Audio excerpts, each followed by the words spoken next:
Halo, cek.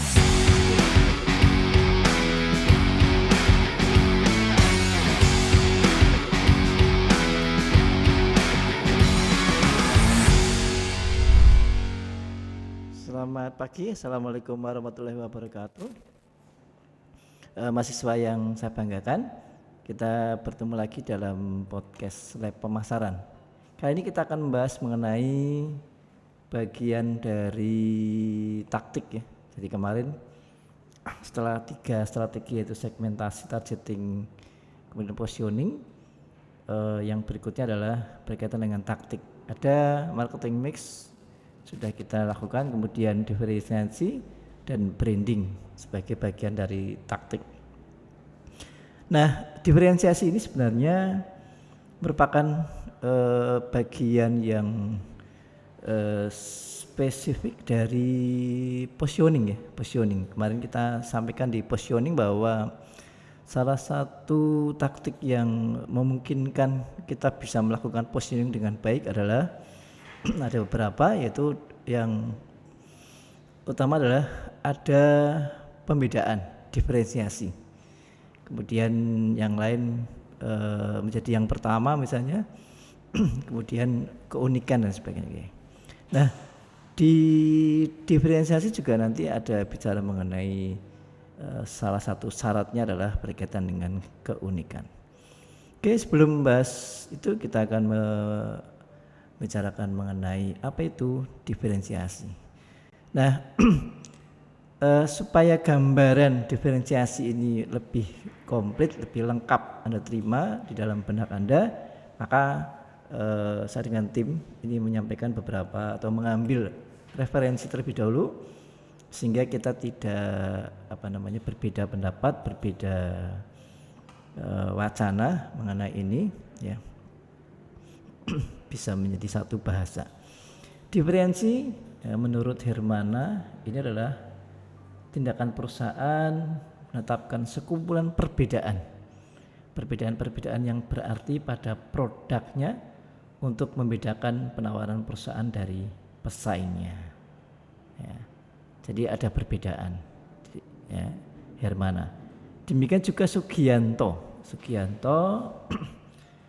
diferensi adalah bahwa suatu produk atau jasa memiliki tidak saja perbedaan dengan produk yang sudah ada, melainkan juga merupakan titik keunggulan dibandingkan yang lain. Nah, ada sedikit beda di antara Sugianto dengan Hermana.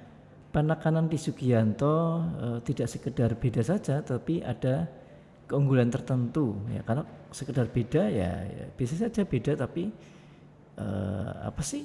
Kemudian kalau seorang pelanggan sudah terbiasa membeli produk A, ada produk lain cuma beda merek, apalagi beda merek, beda bungkus ya. Sementara manfaatnya mungkin dia lebih manfaatnya, layanannya, kualitasnya ya, ya lebih banyak dirasakan di produk pertama ya akan menjadi penghalang untuk bisa dia pindah ke produk baru. Ya, demikian juga konsumen yang lain. Maka di sini Sugianto menekankan ada titik keunggulan dibandingkan dengan perbedaan itu. Lalu Ferdinand dia mengatakan bahwa ini merupakan strategi yang mampu menghasilkan nilai pelanggan. Jadi kemudian memunculkan persepsi yang bernilai khas dan baik serta tampil sebagai wujud yang berbeda dan sulit untuk ditiru. Nah, di sini mulai ada perbedaan di sana. Jadi maunya perbedaan yang muncul itu ya tidak sekedar beda tapi unggul dan juga unik atau memang di tempat lain nggak ada, belum bisa dilakukan tempat yang lain, atau bahkan benar-benar memang tempat lain atau pesaing itu memang tidak bisa membuat tiruannya ya. Maunya seperti itu ya untuk diferensiasi. Kemudian Kotler lebih jauh lagi, dia kemudian merancang ya. Jadi konsep beda itu memang harus dirancang. Dia mengatakan bahwa diferensiasi ini merupakan cara merancang perbedaan ya untuk membedakan penawaran perusahaan dari penawaran pesaingnya. Jadi butuh suatu rancangan tertentu memang sebagai suatu taktik itu kan tidak bisa sekali jadi, tetap harus direncanakan sedemikian rupa, menonton bagaimana pesaingnya yang sudah ada, hal-hal apa yang kemudian menjadi kurang, atau keunggulan apa yang dimiliki oleh perusahaan, ya kemudian apa yang sudah diterima ataupun dibutuhkan sebenarnya oleh konsumen. Kadangkala diferensiasi muncul ini bisa karena sebenarnya dibutuhkan oleh konsumen tapi belum ada gitu ya. Jadi ada permintaan laten istilahnya ya. Kartajaya mengatakan bahwa semua upaya yang dilakukan perusahaan untuk menciptakan perbedaan di antara pesaing dengan tujuan memberikan nilai yang terbaik untuk konsumen. Ya, ini menjadi juga konsep diferensiasi menurut Hermawan Kartajaya. Ya. Jadi harus ada perbedaan, keunggulan, keunikan yang itu dibutuhkan oleh konsumen dan diinginkan. Artinya kalau dibutuhkan itu berarti ada semacam kebutuhan yang biasa yang dilakukan selama ini. Tapi kalau keinginan itu merupakan suatu pola yang bisa memilih di antara beberapa kebutuhan. Ya. Jadi kalau dia kemudian mendapatkan bahwa perbedaan ini itu sangat diinginkan oleh dia, menjadi pilihan alternatif yang luar biasa, ya, dia bisa merasa bangga memakai itu, dia kemudian bisa merasa berbeda dengan yang lain, dia merasa unggul dan sebagainya, ya, karena keinginan ini kan menjadi pola kebutuhan yang dia bisa memilih satu dari pilihan-pilihan yang ada di produk ataupun jasa yang ditawarkan oleh produsen. Ya. Nah, itu berkaitan dengan konsep diferensiasi. Kemudian hal-hal apa tadi yang kemudian harus dirancang sedemikian rupa ya. Dirancang, tadi menurut Kotler harus dirancang, tidak sekedar beda, tapi bedanya itu bagaimana membuat beda, bagaimana membuat keunggulan, bagaimana kemudian strategi itu bisa dilakukan, taktik itu bisa dilakukan. Maka ada beberapa aspek yang harus diperhatikan di dalam diferensiasi ini oleh produsen atau pemasar atau pebisnis ya, yang dia mengelola bisnis itu. Yang ada tiga aspek di sini, yaitu yang pertama konten, kemudian konteks, dan infrastruktur atau infrastruktur. Ya. Konten ini berkaitan dengan apa value, ya, apa value yang ditawarkan perusahaan kepada konsumen. Ya. Nilai apa sih? Ya, apakah kemudian sekedar memenuhi kebutuhan fisiologis? Apakah sekedar memenuhi kebutuhan rasa aman, ya, atau dia sudah bisa memberikan kebutuhan rasa nyaman, bisa memberikan kebutuhan sosial, bukan sekedar fisiologis, atau bahkan dia bisa memberikan nilai lebihnya adalah memenuhi ya, kebutuhan aktualisasi diri misalnya. Karena kan tahapan-tahapan itu motivasi Maslow yang itu menjadi hierarki kebutuhan. Jadi memang hierarki kebutuhan itu kan berarti jenjang-jenjang dari kebutuhan konsumen itu mulai dari tahap dasar sampai dengan tahap semakin tinggi. Nah, maunya bahwa kalau ingin diferensiasi ini sukses, maka value itu mestinya ditingkatkan, tidak sekedar pemenuhan terhadap kebutuhan dasar saja, tapi bisa menjadi atau pemenuh kebutuhan-kebutuhan di tingkat yang lebih tinggi saja. Kalau berkaitan dengan keinginan tadi ya, keinginan, karena dia, nah kalau sudah mampu memberikan tawaran nilai yang lebih tinggi, itu akan menjadi pilihan yang terbagus, pilihan yang terbaik dari konsumen, ya, konsumen baik konsumen baru maupun konsumen lama ataupun konsumen dari para pesaing misalnya. Selain konten, kemudian yang kedua adalah konteks. Konteks ini ya, berkaitan dengan caranya, ya, caranya. Jadi kita tidak sekedar ngomong ya, tidak sekedar ngomong kayaknya seperti ini nih, ya.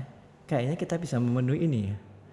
Lalu bagaimana caranya? Ya, maka konteks ini berisi cara. Ya, apakah kemudian dikemas? Ya, kita bisa bicara mengenai masing-masing ini, misalnya dari unsur marketing mix ya. Apakah kita akan mengemas produk ya, atau membuat inovasi di produk, atau kemudian harga dibuat benar-benar beda ya, atau misalnya kita selalu menggunakan, ada beberapa contoh misalnya menggunakan harga psikologis, harga yang ganjil, harga ganjil yang mampu memberikan aspek psikologis bahwa harga itu terlihat murah ya, 999.000 ya, atau 99.000 ya. Ya, pada saat konsumen masuk toko kan dia wah masih 90.000 nih.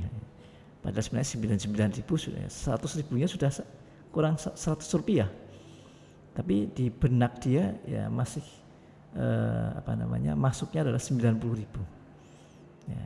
Kalau banyak itu kemudian ya ada 5 barang misalnya 99.000, kemudian satunya 89.000, itu 9.000.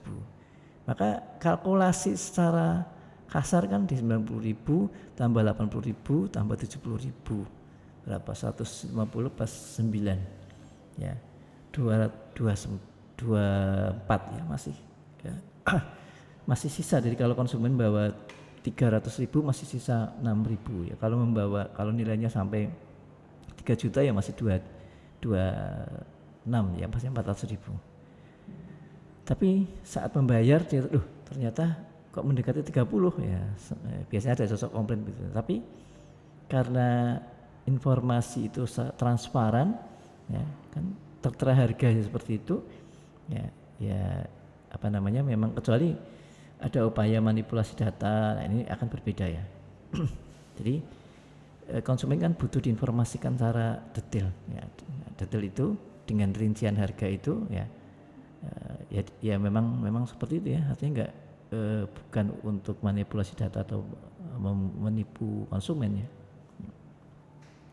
tapi hanya sebagai cara terlihat murah ya, padahal harganya ya segitu ya.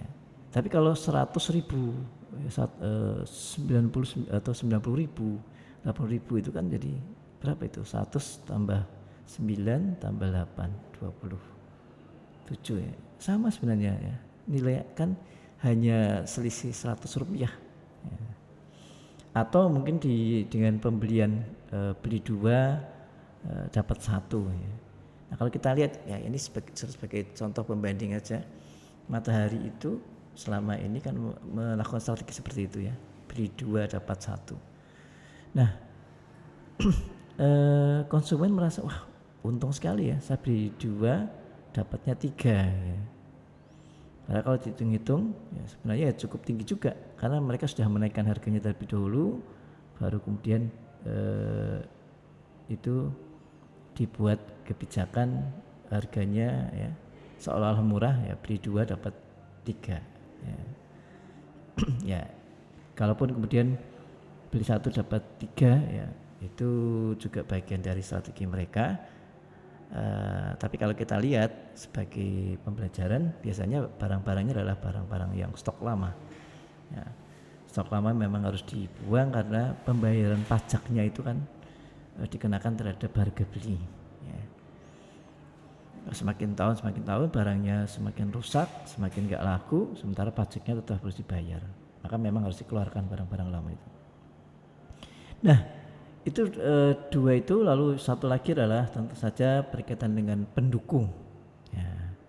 Artinya keterlibatan semua daya dukung di perusahaan itu yang memang harus melakukan semua upaya ya, agar apa yang mau ditawarkan ya, konten value-nya itu apa, kemudian bagaimana itu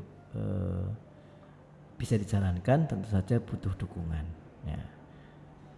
Dukungan ini ya semuanya kalau sekarang ya tidak hanya SDM ya, tapi juga kemampuan teknologi ya. Pada saat sekarang kan teknologi menjadi hal yang luar biasa, bisa membantu mendukung kegiatan-kegiatan bisnis jadi lebih mudah ya. Sekarang startup, kemudian perusahaan-perusahaan, meskipun kemarin dalam suasana pandemi ya, tapi perusahaan-perusahaan kecil atau usaha-usaha kecil yang mampu melakukan bisnis makanan terutama ya, itu mereka tetap ya ada tambahan bisa beralih ya. Bahkan juga banyak juga yang kemunculan baru, mereka yang selama ini ya tidak bergerak di bisnis itu sekarang melakukan bisnis itu, bahkan ketagihan ya, meskipun sudah mulai ini pandemi ini ya, mereka masih meneruskan bisnis karena ternyata menguntungkan. Teknologi ya, teknologi internet, teknologi semua dukungan teknologi yang mampu memberikan daya dukung lebih atau mampu membantu terlaksananya kegiatan-kegiatan bisnis yang ada ya. Kalau lewat internet kan berarti kan ya membantu pemasarannya, membantu komunikasi keluar ya. Pembelajaran sulit ya, tapi dengan teknologi kita bisa bertemu dengan Zoom ya. Kemudian ada aplikasi yang mampu juga untuk memadai paparan-paparan yang direkam ya. Ya, itu aspek-aspek diferensiasi ya.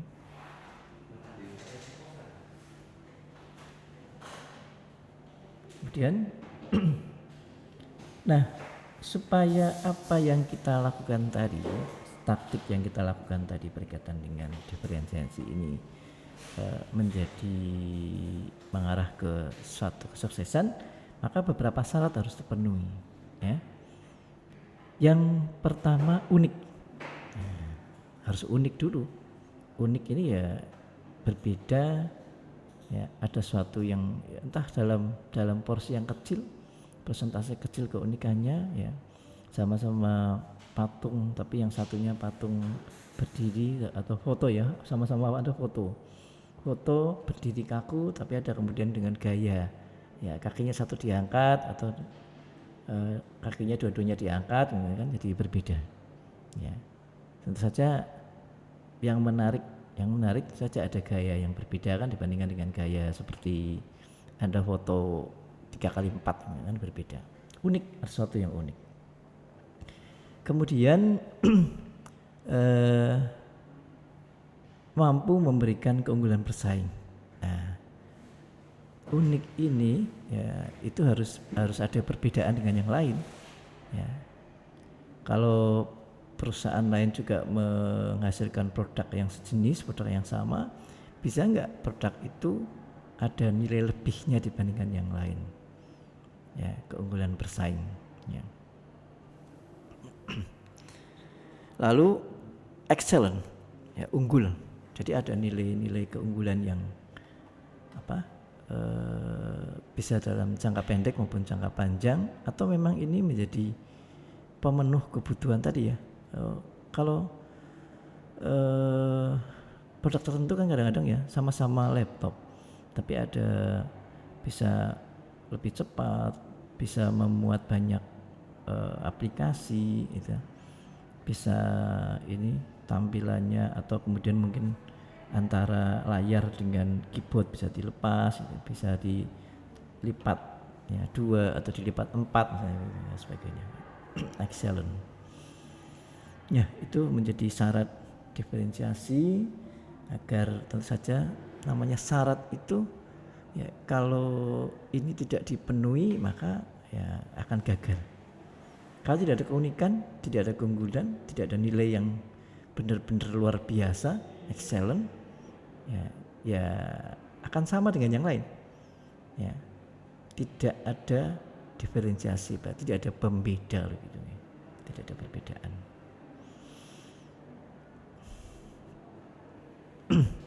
Nah, kemudian ada beberapa jenis diferensiasi ya.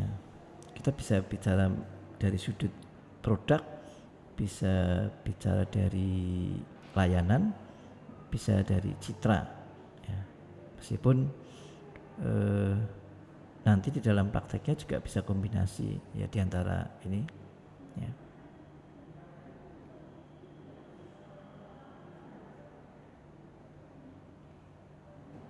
Oke. Ya. Bicara mengenai diferensi produk, ya, maka perusahaan dapat melakukan diferensiasi secara fisik ya, produk itu, ya, berkaitan dengan kehandalan, kemanfaatan ya, kemanfaatan itu kan dari kemanfaatan, atau mungkin tahan lama, atau konsisten, ya, atau kebaruan tertentu lah, kebaruan tertentu yang bisa ini. Misalnya bungkus yang bisa dipakai ulang, ya. Bungkus produknya itu bisa dipakai untuk yang lain, ya.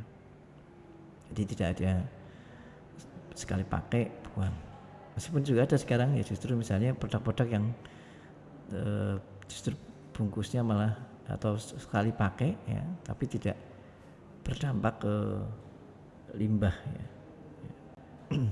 Produk-produk yang praktis maksudnya. Lalu untuk pembedaan diferensiasi layanan, ya. Layanan ini kan berkaitan dengan apa yang dilakukan oleh perusahaan ya, terhadap konsumennya atau pelanggan, ya. Layanan yang baik yang bisa memberikan persepsi yang baik yang diterima oleh konsumen baik, ya, tentu saja akan selalu diingat, ya.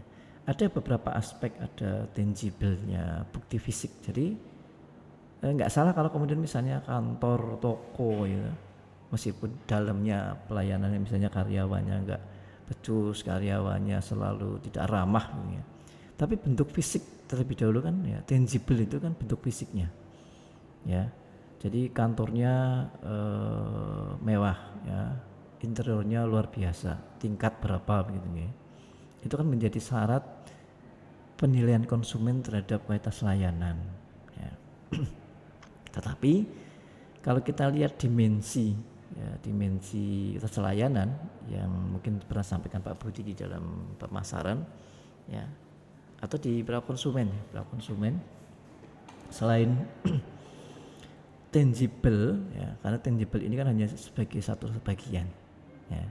Artinya kalau ternyata oh bagus ya, tapi ternyata karyawannya nggak ramah, ya, maka yang kedua ada empati, ya, ada empati, kemudian ada assurance, jaminan bahwa kalau kamu datang ke sini ya akan diberikan pelayanan yang bagus, kemudian dalam jangka panjang itu juga ya, ada pelayanan purna jual misalnya gitu ya. Itu harus 5 aspek itu harus diperhatikan di dalam kegiatan kualitas layanan. Dan saja yang lain adalah kehandalan. Jadi kemampuan untuk memberikan pelayanan yang sesuai yang dijanjikan. Nah itu kehandalan, handal. Menyelesaikan problem-problem, kalau kemudian ada komplain bisa segera diselesaikan. Ya, bahkan kalau kemudian misalnya masih belum puas, bisa ada media tertentu ya, entah WhatsApp, SMS, kotak keluhan, atau komunikasi yang baik ya. Nah itu di empati ya. Jadi ada responsibility, ada empati. Kalau respon itu standar, jadi pelayanan-pelayanan standar yang berkaitan dengan keramah tamahan ya, murah senyum, memberikan ucapan selamat datang dan sebagainya ya. Tapi kalau di empati maka itu ada kegiatan-kegiatan yang lebih ya, jadi perhatian ke individu ya, secara standar sama, tapi kemudian perhatian ke individu ya, ada kontak pribadi, ada penghargaan secara individu. Misalnya kalau pelanggan yang sudah ini disurati ya, atau diberikan ini Anda mendapatkan hadiah karena ini adalah hari ulang tahun perusahaan ya, atau mungkin info-info tertentu ya berkaitan dengan produknya, info-info terbaru berkaitan dengan kegiatan-kegiatan yang dilakukan oleh perusahaan ya, itu bisa dimunculkan di dalam aspek empati ya, ya. Jadi ada 5 aspek ya. Di sini nggak muncul, tapi kan itu kan sudah ada di materi pelaku konsumen juga manajemen pemasaran kalau berkaitan dengan jasa biasanya. Di jasa itu sudah muncul ya berkaitan dengan kualitas layanan. Tangible, bukti fisik, kemudian yang kedua kehandalan, ya, lalu yang ketiga adalah responsibility, lalu yang keempat assurance, ada jaminan, lalu yang kelima adalah empati. Ya. Nah, kalau berkaitan dengan diferensiasi maka mestinya kualitas layanan itu tidak sekedar standar ya, tapi ada benar-benar nilai lebih. Oh ya, saya jadi ingat saya punya dulu pernah waktu tinggal di daerah timur Solo ya, daerah Baluwarti. Itu kalau pas sakit saya biasanya ke dokternya di daerah Dawung ya, di daerah Pasar Gembrikan ke selatan. Ada namanya dokter Ruben ya. Di sana itu tidak hanya harganya yang murah ya, karena kan jadi pasien-pasien itu yang murah sih datang ke sana. Tapi ada perhatian yang lebih yang dilakukan bukan oleh dokternya. Ya, dokternya otomatis ya, karena dia yang sebagai pelaku jasa utama ya, memberikan obat, kemudian sebagai konsultasi saat sakitnya apa, diagnosisnya apa gitu ya. Kemudian diberikan obat apa ya. Tapi justru apa ya, bagian SDM yang ada. Jadi dokter ini punya perawat itu sempat beberapa kali ganti. Nah, saya merasakannya saat ganti malah. Jadi perawat pertama dia kalau kita datang ya mesti belum daftar sudah tahu Pak Andri ya sakit apa, dengan putranya, dengan Bapak Pak Subiatno, jadi dia menyebut anggota keluarga saya sampai hafal. Saya pikir dia hanya hafal ke saya ya, tapi begitu ada pasien yang lain datang semuanya itu juga dihafalkan ya. Waktu itu juga wah ini memang ramah ini orangnya ya. Saya pikir itu bukan merupakan suatu sistem yang diciptakan oleh dokternya ya. Saya pikir itu karakter dari perawatnya. Tapi setelah ganti sampai 2 kali ya, jadi sudah setahun, 2 tahun, ya, 3 tahun saat saya sakit lagi, perawatnya ganti ya. Awal-awal mungkin ya dia karena belum tahu kita ya, dia kemudian kan mencatat siapa ya Bapak, oh ada penggantian perawat. Kemudian sebulan kemudian saat saya kontrol lagi ya, dia hafal ya. Pak Andri gimana perkembangan yang lalu, sakitnya kenapa ya, ada keluhan lagi ya. Jadi hafal ya. Nah kalau seperti itu kan dengan beberapa perawat ya yang lebih dari satu dalam satu jasa dokter ini, itu kalau nggak diupayakan sebagai suatu budaya itu nggak mungkin ya. Kalau karakter begitu ganti orang ya akan berbeda, tapi ini menjadi budaya yang diciptakan oleh pengelola jasa tadi ya. Maka ini menjadi keunggulan, menjadi diferensiasi layanan yang berbeda dengan yang lain ya. Ini beberapa waktu anak saya sakit JB ya, awalnya ditawari Triharsi, kemudian PKU, kemudian kasih ibu. Saya nggak memilih PKU, saya memilih kasih ibu karena kasih ibu terkenal pelayanannya cepat ya, kemudian karyawan ya itu ramah, perawat itu ramah ya. Dan setelah ngobrol-ngobrol memang dengan pasien yang lain ya, aduh saya kemarin masuk PKU, ada ya PKU agak cemar ini namanya, untuk pelayanan dari perawatnya itu banyak yang nggak ramah, mungkin ya murah tapi tidak ramah ya. Kadang-kadang melayani obat ya dengan cemberut gitu sebagainya ya coba nanti kalau ya mudah-mudahan untuk sakit sih jangan ya sekedar sebagai pembanding saja ya. Jadi ada layanan-layanan yang memang harus ada lebihnya. Nah kalau itu bisa dilebihkan maka akan muncul pembedaan citra atau image ya, image dari produk. Sempat tadi sampaikan bahwa antara kasih ibu, Triharsi, kalau Triharsi saya jauh ya, agak jauh dari rumah sehingga saya agak milih ke sana.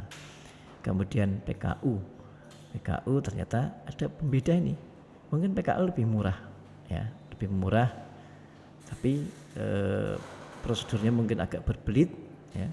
Misalnya BPJS juga demikian. Dokter, karena anak saya waktu sakit itu sebenarnya ke dokter pribadi beberapa kali. Nah kemudian saya tanya, ini BPJS bisa nggak dok? Ya, kalau dikasih ibu itu cepat biasanya, ya nggak terlalu ribet. Kenyataan memang ya begitu saya ngurus ke sana ya langsung. Ya. Jadi hanya tanya, ini nama asli ini, nama ini tinggal ini, ya.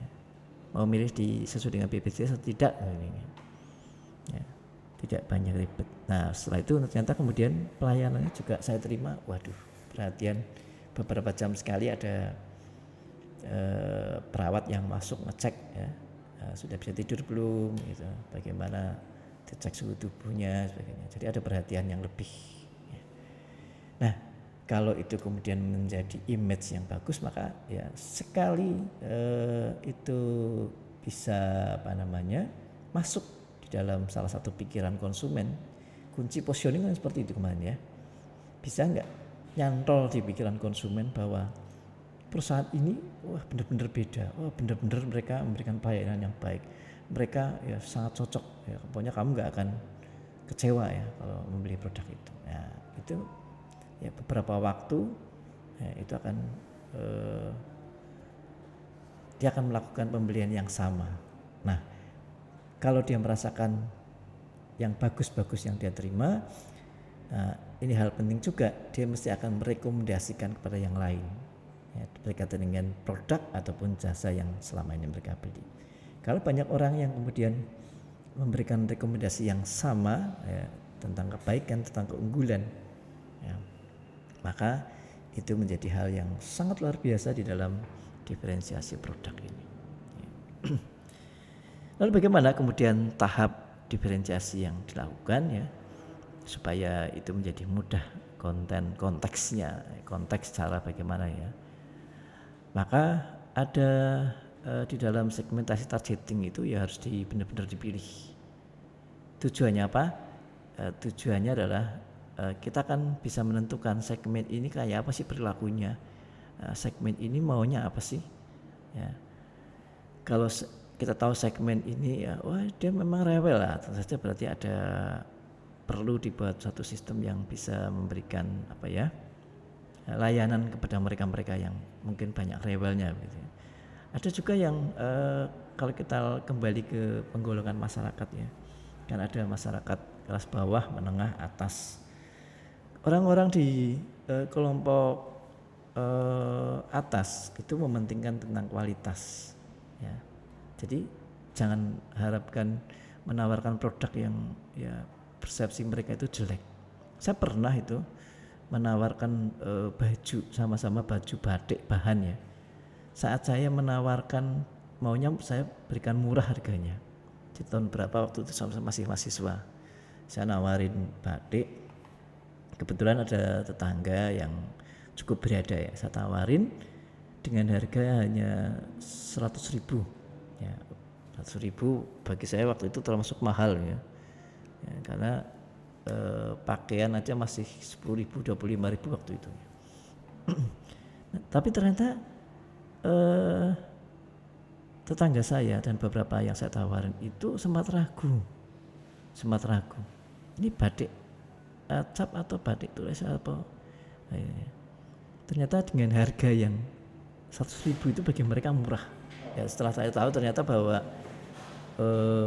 batik yang semakin halus itu harganya sekitar 500.000 ya, 1 juta gitu. Coba kalau saya kemudian jualnya dengan harga 500.000 mungkin ya mereka akan milih ya. Dan ternyata teman saya yang kemudian membawakan barang saya, mereka laku dengan harga 300.000, 500.000. Oh ini ternyata bahwa ya orang-orang yang atas itu ya mereka nggak sensitif dengan harga, sensitif dengan kualitas. Jadi kualitas sesuatu yang bagus ya, maka dengan harga yang bagus pun, tinggi pun bagi mereka nggak masalah. Kemudian yang kedua, analisis diferensiasi dengan melihat sejauh mana SWOT ya harus mengukur kelebihan dan kekurangan dari baik konten, konteks dan infrastruktur yang bisa memberikan dukungan. Ya. Lalu uji sustainable. Ya, jadi harus diuji kira-kira ya bisa dilempar sementara ya, atau ada uji coba tertentu ke satu pasar atau kelompok pasar ya, pasar apa ya namanya ya, ini ghost shopping ya, pembeli hantu ya, apanya, jadi hanya tim ya, pembeli tim atau seolah-olah mereka jadi pembeli ya. Gimana? Nah, di uji coba ada keunikan enggak ya, dilempar pasar sementara ya.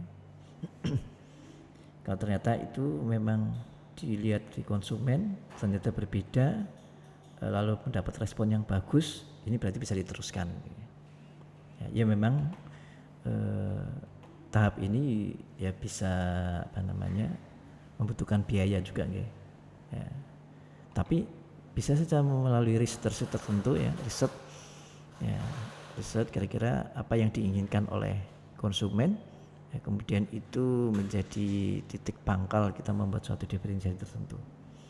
Lalu yang jelas tidak boleh dilupakan adalah komunikasi ya, komunikasi tadi ya harus dikomunikasikan ya, diiklankan di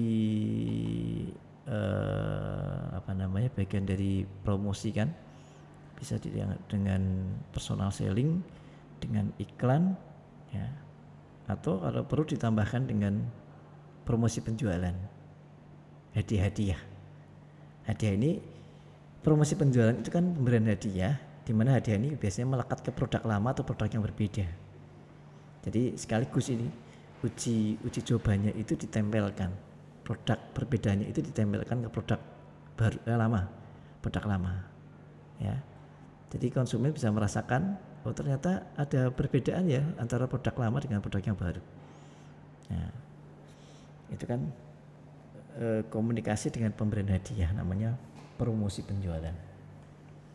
Promosi penjualan itu kan bagian dari komunikasi ya, bukan bagian dari harga kalau di marketing mix, tapi bagian dari ini ya. Lalu bagaimana kemudian kriteria komunikasi yang baik? Simple ya, kemudian memilih bahasa yang sederhana, fokus ya. Kalau enggak ya harus juga cukup unik ya.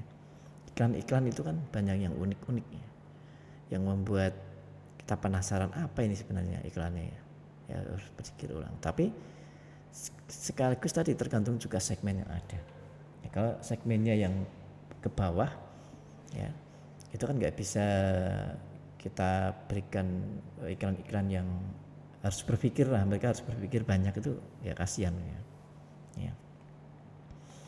Jadi kan yang bawah itu kan maunya kan mendapatkan barang sesuai dengan yang mereka inginkan dan murah ya, mereka nggak mikir kualitas ya, mikirnya adalah justru kuantitas ya. Jadi kalau kita beli ke warteg ya, kalau kita dikasih nasi sedikit itu nasinya sedikit apa ya, tapi kita ke KFC kan ya nasinya sedikit ya, kita nggak komplain ya, dengan harga mahal kita nggak komplain ya karena berarti itu di kelas mulai menengah ke atas begitu ya, menengah ke atas.